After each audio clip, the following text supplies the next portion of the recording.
So today I want to talk about something that often gets missed in the jiu-jitsu conversation. And if you watch my videos, I talk about technical improvement and strategic improvement for jiu-jitsu a lot, and that's a big part of my content.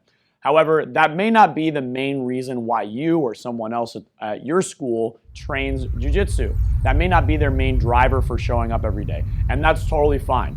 If your main focus in training jiu-jitsu is not technical improvement, but it's important to you for your mental health or your physical health, or you just like being in a social group that is positive and working towards self-improvement, those are completely valid reasons. And if that's your main driver for why you come to train every day, that's totally fine. And if you're a competitor, this might seem silly to you because obviously technical and strategic improvement is your number one driver, or probably your number one driver for why you train. But for other people, it may not be that way, okay? Not everyone wants to become a competitor, and not everyone should become a competitor, right? Because becoming a competitor puts your body at risk. So for those people, these other benefits are really, really important to them. For some people, it's really important to their mental health to come in, get that endorphin release, get that good workout, and do so amongst a group of people that are positive and are going to generally help uplift them. Physically, it's also really important, okay? Jiu-jitsu is a great workout. You're working your heart, your circulatory system, you're working your muscles, you're building that lactic acid, you're getting exhausted if you roll a sufficiently long period of time. So it's a great workout. It's great for your overall physical health. It'll make you feel good. It'll make you sleep better. So many people train just for that reason. Other people might train, or many people will train for multiple reasons, but other people might train simply for the socialization and the camaraderie that you build with the other people in your school that you constantly train with. And jiu-jitsu is meant to be a positive environment, which is why I talk about school culture a lot and why it's important to make sure that your school culture remains positive and remains strong. And if you're in a position of leadership at your school, you have a much stronger impact on your school culture than anybody else, and you should take that responsibility very seriously. Now, that culture, again, is a big reason why some people train. Some people may not have a big social group outside of jiu-jitsu. I know for myself, and obviously I own a school. I've been doing it for 8 years. I've been very deep involved into jiu-jitsu, but like 95% of my social circle is within the jiu-jitsu MMA community. Okay, that may not be the case for you, but if you don't have a big social circle right now, if you just kind of do a 9 to 5 and you work and you go home and you want to find friends and you want to find people that are going to be positive and be a good influence in your life, then jiu-jitsu is a great way to do that. And you're probably going to meet people that share some interest with you and that you can hang out outside the gym. And if that's the main reason you train is just because you like the other people that train with you and you like what you get from that, that's totally fine. And for some of you guys, again, it may be a combination of all of these things, and that's great because jiu-jitsu is very cool in that way, in that there are so many benefits to it. That being said, the self-improvement in the technical sense and the self-defense sense is important.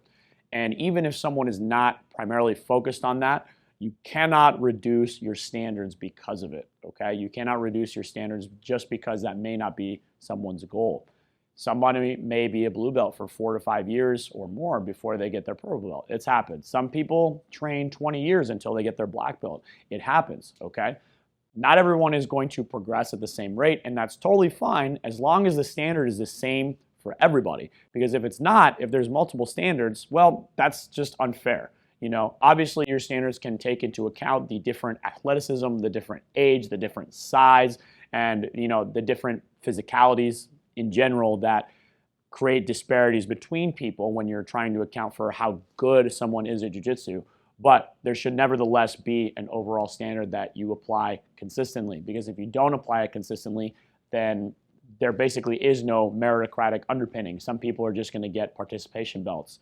And you don't want to give those out. Those belts are fake. And the people that receive them, most of the time they figure out that it's fake and they get imposter syndrome. And you don't want to produce that, which is why when I promote, I'm very strict. I'm very meritocratic with the way that I promote. And I make sure that when I promote someone, there's no way they're going to get imposter syndrome. I make people wait a few more months before once I determine that someone's ready, I make them wait a few more months because I want them to really, really understand that they're ready and that they deserve their rank. And because I constantly have these conversations with my students, I don't think many of them do get imposter syndrome because they know that I would never promote someone should I feel that they were not ready, even if I thought it would make them feel good, because obviously there are way more important things than simply making someone feel good about themselves. You actually want people to improve themselves, and gearing your attitude towards making sure that someone is improving themselves and doing the right things in their life is a far more important and positive attitude than simply patting someone on the back and saying that they're doing a good job, because it'll make them feel temporarily good in the moment. So for that reason, I maintain that philosophy towards my promotions, and I'm very strict. And I hope that continues to be the cultural norm in Jiu-Jitsu. We want to have strict promotion standards for our students. We don't want to become like the McDojo style schools that have become prominent in other martial arts. We want to maintain that rigorous meritocratic standard.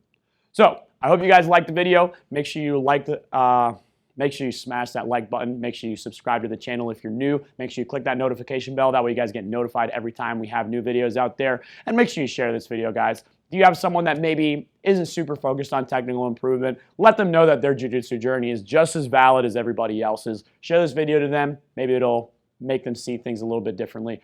Hope you guys have a great day. I'll see you next time.